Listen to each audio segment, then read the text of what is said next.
اهو عم راح ترجع المدرسة؟ عم راح ترجع؟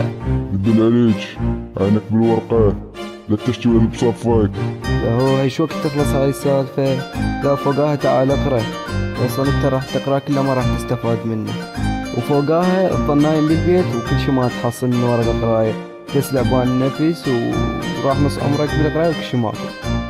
ترايدنت اون ذا مايك.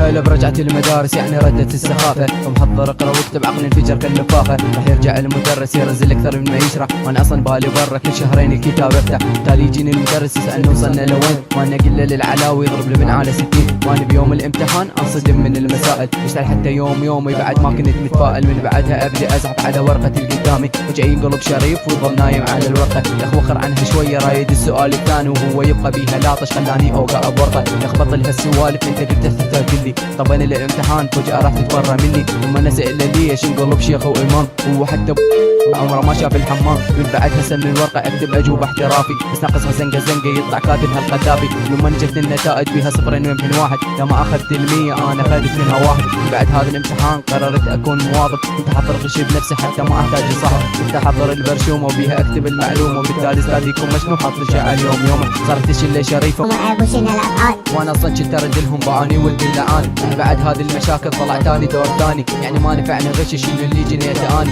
من بعد هذه السخافة ممكن اخذ الشهادة، انه راح خلص عمري تالي مقابل المسادة ومقابل المساطر حتى واحد يشغلني. على حالي كان نايم ومدرس ويعلمني بالعمل ممكن تتعين الا تدفع الرشاوي، للدراسة دفعت عمره وهسه فيك العقاب.